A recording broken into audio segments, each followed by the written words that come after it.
తెలంగాణ అసెంబ్లీలో రాష్ట్రపతి ఎన్నిక పోలింగ్ సజావుగా కొనసాగుతోంది. ఉదయం 10 గంటల నుంచి ఓటింగ్ జరుగుతోంది. తొలి ఓటును కేసీఆర్ వినియోగించుకున్నారు. ఆ తర్వాత వరుసగా అసెంబ్లీ స్పీకర్ మధుసూదనాచారి, ప్రతిపక్ష నేత జానారెడ్డి ఓటు వేశారు. మంత్రులు, అధికార పార్టీ ఎమ్మెల్యేలు రాష్ట్రపతి ఎన్నికల్లో ఓటు హక్కు వినియోగించుకుంటున్నారు. అటు బీజేపీ, టీడీపీ, కాంగ్రెస్, ఎంఐఎం ఎమ్మెల్యేలు ఓట్లు వేస్తున్నారు. ఎంఐఎం ఎమ్మెల్యే అక్బరుద్దీన్ ఓవైసీ లండన్లో ఉండడంతో ఓటు హక్కు వినియోగించుకోలేకపోయారు.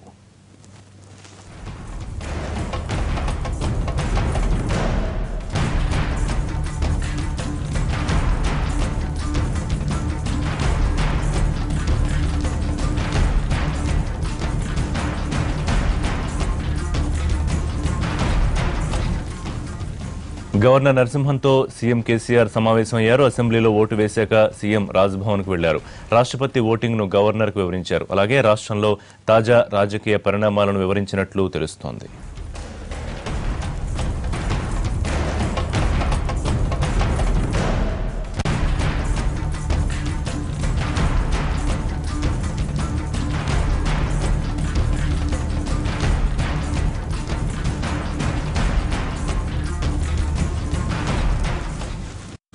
అమరావతిలోని ఏపీ అసెంబ్లీలో రాష్ట్రపతి ఎన్నిక పోలింగ్ ప్రశాంతంగా కొనసాగుతోంది. ఉదయం 10 గంటలకు ఓటింగ్ ప్రారంభమైంది. తొలి ఓటు ముఖ్యమంత్రి చంద్రబాబు వేశారు.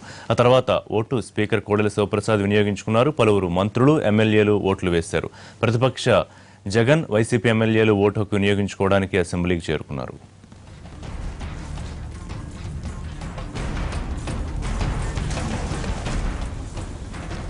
ఎన్డీఏ అభ్యర్థికి మద్దతిచ్చే అంశాన్ని రాజకీయం చేయొద్దన్నారు వైసీపీ ఎమ్మెల్యే శ్రీకాంత్ రెడ్డి. ఉపరాష్ట్రపతి ఎన్నికల్లో ఎన్డీఏ అభ్యర్థికి మద్దతిచ్చే అంశంపై చర్చించి నిర్ణయం తీసుకుంటామంటోన్న శ్రీకాంత్ రెడ్డితో మా ప్రతినిధి చంద్రశేఖర్ ఫేస్ టు ఫేస్.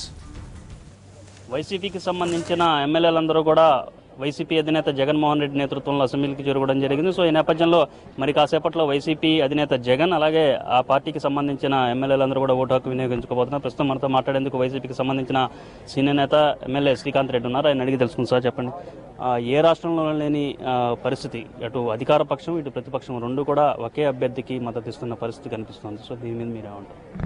దీన్ని వేరే కోణంలో చూడాల్సినటువంటి ఇది లేదండి. కారణం, రాష్ట్రపతి అనేటువంటిది రాజకీయాలకు సంబంధించినటువంటి పదవి కాదు. రాజకీయాలకు అతీతంగా ఒక అత్యుత్తమైనటువంటి పదవి అది.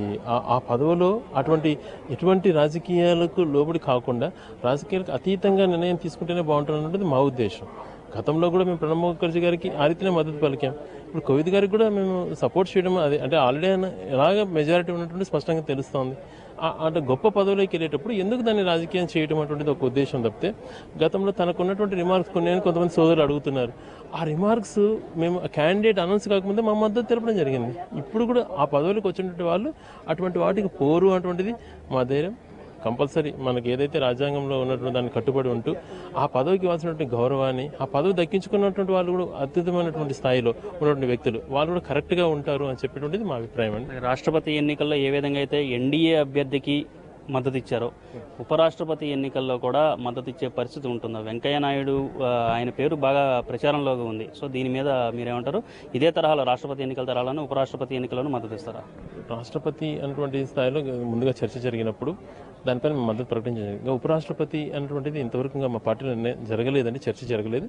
చర్చించుకొని మా నాయకులు ఏ రకంగా ఆదేశిస్తారో దాని ప్రకారం చేస్తారు. Thank you. సో మొత్తం మీద వైసీపీకి సంబంధించిన ఎమ్మెల్యేల అభిప్రాయం ఈ విధంగా ఉంది. మరి కాసేపట్లో వైసీపీ ఎమ్మెల్యేలు ఓటు హక్కు వినియోగించుకోబోతున్నారు. వైసీపీ అధినేత జగన్ కూడా వెళ్లి ఓటు వేయబోతున్నారు. సో ఓవరాల్గా చూసుకుంటే దాదాపు తెలుగుదేశం పార్టీకి సంబంధించిన ఎమ్మెల్యేలందరూ కూడా దాదాపు ఒకరిద్దరు మినహా దాదాపు ఎమ్మెల్యేలందరూ కూడా ఓటు హక్కు వినియోగించుకున్నట్లుగా మనకు తాజాగా అందుతున్న సమాచారం మేరకు తెలుస్తుంది. సో ఓవరాల్గా బీజేపీకి సంబంధించిన ఎమ్మెల్యేలు, మంత్రులు ఆల్రెడీ ఓటేసిన పరిస్థితి కనిపిస్తోంది. అలాగే బీజేపీ ఎమ్మెల్యేలు కూడా కొద్దిసేపు క్రితమే లోనికి వెళ్లి ఓటు హక్కు వినియోగించుకోవడానికి అసెంబ్లీ ప్రాంగణానికి చేరుకున్నారు. సో మొత్తం మీద మరి కాసేపట్లో దాదాపు గంటన్నరలోగానే ఈ ఎన్నికలకు సంబంధించిన రాష్ట్రపతి ఎన్నికలకు సంబంధించిన ప్రక్రియ ముగిసే సూచనలు చాలా స్పష్టంగా కనిపిస్తున్నాయి. దీంతో పాటు రాష్ట్రపతి ఎన్నికల్లో ప్రతిపక్ష పార్టీగా ఉన్న తాము ఎన్డీఏ అభ్యర్థికి మద్దతు ఇవ్వడాన్ని రాజకీయ కోణంలో చూడాల్సిన అవసరం లేదని చెప్తున్నారు. అలాగే ఉపరాష్ట్రపతి అభ్యర్థిగా ఎన్డీఏ అభ్యర్థిగా